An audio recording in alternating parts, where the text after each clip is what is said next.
1942, the world was split into two, East and West. This marked the beginning of the era called the Cold War.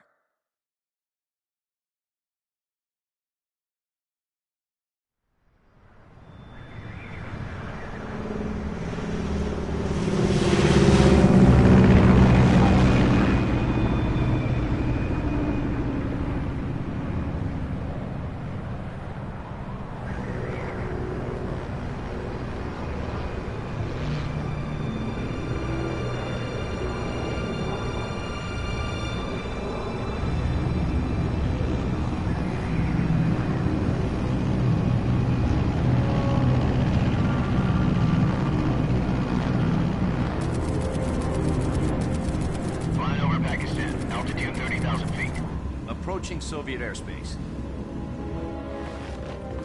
20 minutes to drop off. Commencing internal depressurization. Equipment check. Arm main parachute. All right. Ready to go. Drop zone still showing a high pressure mass.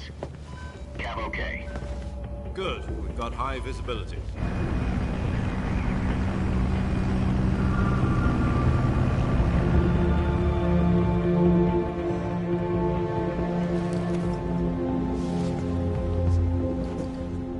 Cigar.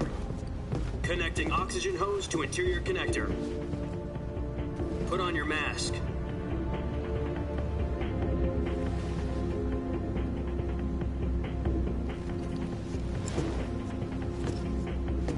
Does this panty waste know what he's doing?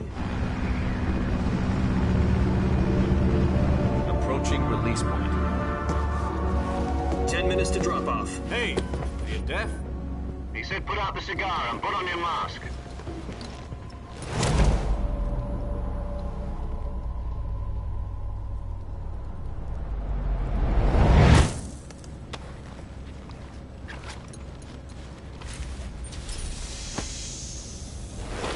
Depressurization complete. Checking oxygen supply. 6 minutes to drop off. Opening rear hatch.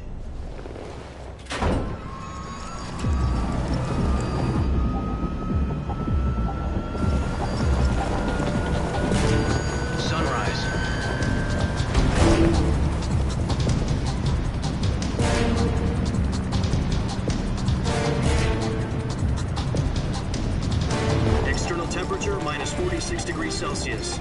2 minutes to drop off. Stand up. You'll be falling at 130 miles per hour.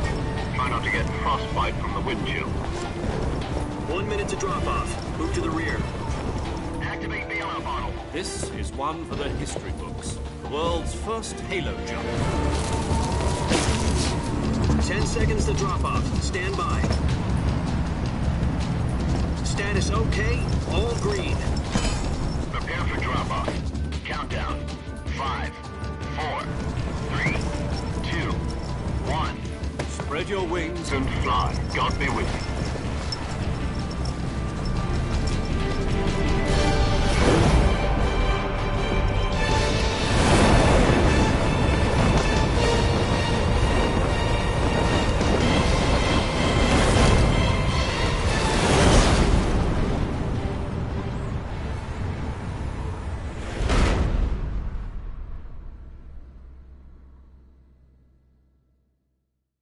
Jack, I've got some important news.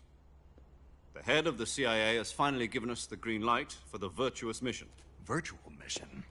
No, the virtuous mission. The future of our Fox unit depends on it. If it succeeds, we'll be officially organized into a unit. Virtuous mission? Sounds like some kind of initiation ritual. You know, don't get cocky. This isn't a training op. Right. So what exactly is this wonderful mission? Well, about 2 years ago, a certain Soviet scientist requested asylum in the West through one of our moles. His name is Nikolai Stepanovich Sokolov. He's head of the OKB 754 Design Bureau, one of the Soviets' top-secret weapon research facilities, and the East's foremost expert on weapons development. Sokolov? Isn't he that famous rocket scientist? The very same. On April the 12th, 1961, the Soviets achieved the first manned spaceflight in history. The Earth was blue, but there was no God. Well spoken. The rocket that carried Yuri Gagarin to orbit was the A-1, known as the Vostok rocket. Sokolov is said to be the man most responsible for the multi-engine cluster used in that rocket. After Gagarin's flight, Sokolov left rocket development to become the head of the newly established Design Bureau. From a lowly technician to head of a design bureau, that's quite a success story, so why'd he want to defect? It seems he'd become afraid of his own creations.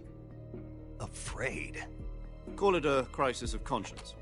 And for that, he left his country and his family behind and went over the fence? Not exactly. One of his conditions was that his family was also to be taken safely to the west. We used a mole to get the family out first, and succeeded in sneaking Sokolov over the Berlin Wall shortly afterwards. I was the one who conducted the operation. The security on the eastern side was still full of holes back then. Then what? We got Sokolov over in one piece, but the whole ordeal had left him exhausted, and we checked him into a hospital in West Berlin.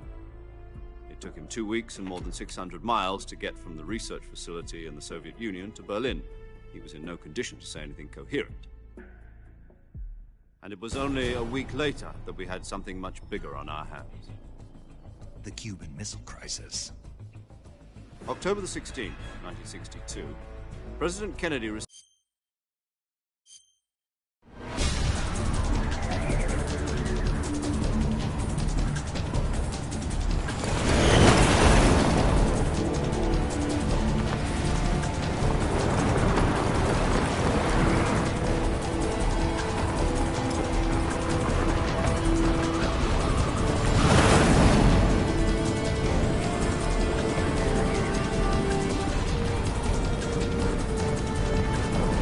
Listen up, Jack.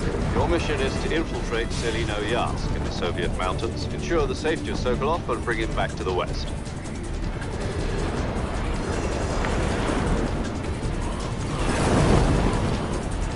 If we don't get Sokolov back before that weapon is complete, we'll be facing a major crisis. The clock is ticking.